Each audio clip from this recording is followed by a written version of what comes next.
Պարոն վարչապետ, ԵԱՏՄ-ից եմ ուզում հարցնել, դուք Եկատերինբուրգի հանդիպումից հետո Ռուսաստանի վարչապետի հետ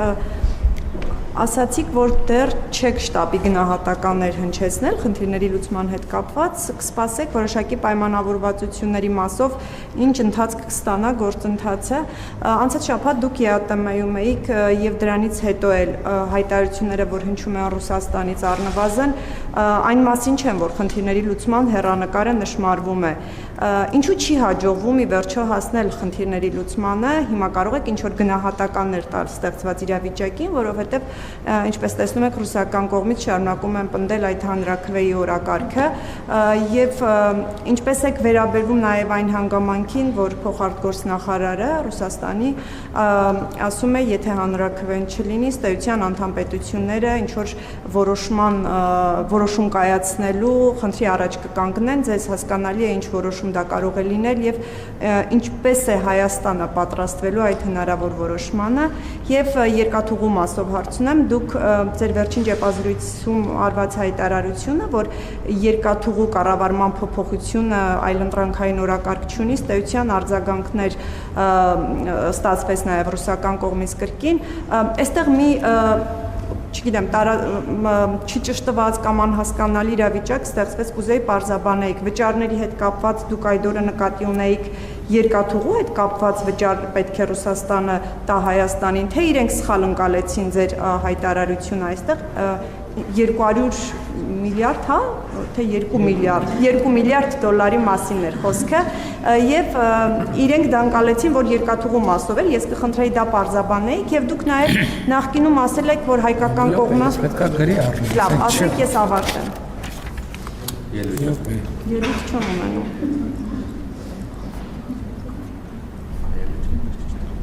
Եվ դուք նախկինում ասել եք, որ հայկական կողմը ըստ էության հակված չի երկաթուղու կառավարման այդ պայմանագիրը միակողմանի խզելու հեռանկարին, բայց կրկին ձեր վերջին ճեպազրույցում կարծես թե այդտեղ ինչ-որ ակնարկ կար, որովհետև խոսեցիք, եթե տարաձայնություններ կան, պատրաստ է Հայաստանը այդ հարցերի լուծումը հասցնել նաև արբիտրաժային դատարան։ Արդյոք վերանայել եք դիրքորոշումը, այսինքն հնարավոր է ի վերջո ինչ-որ X պահի Հայաստանը որոշում կայացնի երկաթուղու մասով միակողմանի խզել այդ պայմանագիրը, կրկին հաշվի առնելով այն, որ այստեղ էլ համաձայնություն չի նշмарվում, շնորհակալություն։ Ես իրականությունն այն է, որ նախորդ բրիֆինգի ժամանակ ձեր բոլոր հարցերին արդեն պատասխանել եմ, բայց չեմ զլանա նորից կանցնեմ հարցերի վրայով։ ԵԱՏՄ-ի հետ կապված ես չեմ խուսափել ոչ մի պահ գնահատականից եւ հրապարակային էլ չեմ հիշում այստեղ թե ուրիշ տեղ ասել են որ խնդրի էությունը ինչ է եթե այսպես ասած բանը կողքի ուղեկցող փաստերը մի կողմ դնենք եւ կենտրոնանանք բուն թեմայի վրա բուն թեման է նա որ ակնկալիք կա ունենալ էքսկլյուզիվ հարաբերություններ, որը մենք արդեն ասել ենք, որի հետ մենք համաձայն չենք։ Մնացածը արդեն ապրանքների ներմուծման եւ արտահանման հետ կապված խնդիրն է, որին պատրաստվելը մենք չենք կապում այս իրավիճակի հետ։ Մենք այսպես թե այնպես պետքա մեր հարաբերությունները դիվերսիֆիկացնենք եւ եթե նույնիսկ հիմա 100%-ով բացվեն, այսինքն վերադառնանք այն նախնական վիճակին, դրանից մեր օրակարգը չի փոխվում, որովհետև հենց այս ցույց տվեց եւ այսօր կառավարության նիստում ես ասացի, որ դա խնդիր է, երբ որ մեր արտահանումները կամ ներմուծումները կարող են լինել կախված լինել կամ մեծապես կախված լինել մի ուղղակից եւ ԵԱՏՄ միջկառավարական խորհրդի նիստում ունեցած իմ ելույթում եւ նաեւ հաջորդիվ ռուսաստանյան լրատվամիջոցների ներկայացուցիչների հետ հարցոպատասխանի ընթացքում ես այդ հարցերին անդրադարձել եմ։ Ինչ վերաբերում է երկաթուղու հետ կապված իրադրությանը, մենք այդտեղ ուզում ենք բարեկամական լուծում, այսինքն մենք չենք ուզում գնալ ինչ որ սուր լուծումների, որոնք կարող են լինել բարեկամական լուծումը, որ մենք փոխադարձաբար հասկանանք եւ ընկալենք իրար շահերը եւ գնանք որոշակի կոմպրոմիսների։ Ես նախկինում խոսել եմ այն մասին, որ օրինակ այդ կոմպրոմիսներից մեկը կարող է լինել ռուսական երկաթուղիների կողմից կամ Ռուսաստանի կողմից կոնցեսիոն իրավունքի վաճառքը, բայց այդ վաճառքը կարող է լինել ամբողջական, կարող է լինել մասամբ, այսինքն ինչ որ որոշակի բաժնետիրական որոշակի կոնֆիգուրացիաներ կարող են լինել, որտեղ տոկոսային բաշխվածությունը լինի այնպես, որ Հայաստանի միջազգային տրանսպորտային ցանցին ինտեգրվելու այս պատմական հնարավորությունը չխոչընդոտի եւ այլն եւ այդպես շարունակ եւ ես դա նկատի ունեմ ինչ վերաբերում է 2 միլիարդի հետ կապված հարցին ես այնտեղ որևէ կոնկրետ բան չեմ նշել որ կոնկրետ բանի վերագրվի ես դա ասել եմ որպես հնարավոր զարգացման հնարավոր սցենարներից մեկը առանց կոնկրետ բան նկատի ունենալու եւ նկատի ունենալով բոլոր այն հնարավոր կետերը, որտեղ դա տեսականորեն եւ գործնականում կարելի է իրականացնել։ Ոնց որ թե ամեն ինչին անդրադարձ։ Պայմանական խզման տարբերակ չէ։ Ես էլ եմ ասում, մենք ուզում ենք բարեկամական լուծում, մենք չենք ուզում խզում, լուծարում, այդ միշտ էլ կա, միշտ էլ կարող ենք անել, այսօր էլ կարող ենք անել, բայց դա մենք չենք ուզում գնալ այդ, ինչի համար գնանք այդ ճանապարհով։ Այո, այլընտրանք ինչին չկա։ Հարգելի գործընկերներ, ասում եմ մենք թեման լավ հասկանանք։ Մենք ոչ մի եւ ես էլ բնականաբար ոչ մի բան չունեմ Հայաստանի երկաթուղին ռուսական ընկերության կառավարման ներքո գտնվելու հետ, որևէ խնդիր չունեմ Ռուսաստանի ընդհակառակը հարգանքով եւ ըմբռնումով են վերաբերվում Ռուսաստանի շահերին։ Խոսքը ուրիշ բանի մասին է։ Խոսքը նրա մասին է, որ այսօր հաստատված իրավիճակը խոչընդոտում է, որպեսզի մենք իրացնենք մեր պատմական հնարավորությունը, որ մեր երկաթուղին ինտեգրվի միջազգային երկաթուղային ցանցին։ Ինչի է խոչընդոտում, որովհետեւ այդ միջազգային հիմնական օգտագործողները, կիրառողները երկաթուղիների, որտեղ եկեք հասկանանք, ճիշտ է, երկաթուղին մատչելի է բոլորի համար, չէ՞, բայց ապրանք կան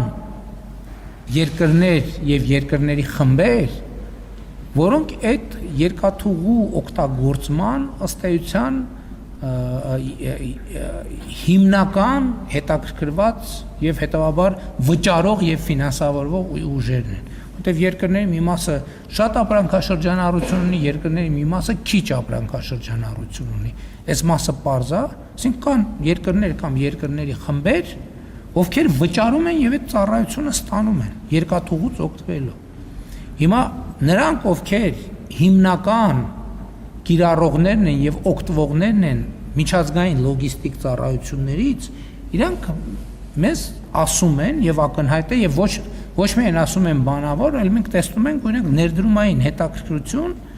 այդ հատվածում չեն ցուցաբերում։ Մենք մարդկանց ասում ենք, բայց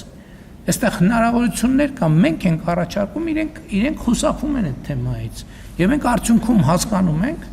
որ դրա պատճառն է, որ մեր երկաթուղին գտնվում է ռուսական կոնցեսիայի ներքո։ Եվ մեր խնդիրը Ռուսաստանի հետ չի։ Մենք Ռուսաստանի հետ խնդրեմ չունենք։ Մեր խնդրեմը այն իրավիճակի մեջ է, որ մենք հերթական անգամ կարող ենք բաց թողենք պատմական հնարավորությունը ինտեգրվել միջազգային տրանսպորտային ցանցին։ Այս է խնդիրը։ Մենք ռուսական կոնցեսիայի հետ ոչ մի խնդրեմ չունենք։ Այստեղ խնդիրն է, որ նրանք, ովքեր այդ երկաթուղուց օգտվելու պոտենցիալ շահառուներն են եւ ըստ էության օգտագործման ծավալի առյուծի բաժինը իրանք են օգտագործում։ Մենք տեսնում ենք, որ իրանք չեն օգտվում, իրանք ուրիշ տեղեր են փնտրում էլի Հայաստանը շրջանցելու։ Եվ մենք ասում ենք, ինչ եք շրջանցում Հայաստանը։ Եվ հասկանում ենք, որ հիմնական պատճառն է դա եւ դրա համար մենք գնացել ենք Ռուսաստան, մեր գործընկերներին բարեկամաբար ասել ենք, հարգելի բարեկամներ, մենք սենց խնդիր ունենք։ Եկեք լուծում գտնենք այդ խնդրին։ Մենք ուրիշ բան չենք ասել, բայց արդեն ֆորմատից դուրս եք գալիս։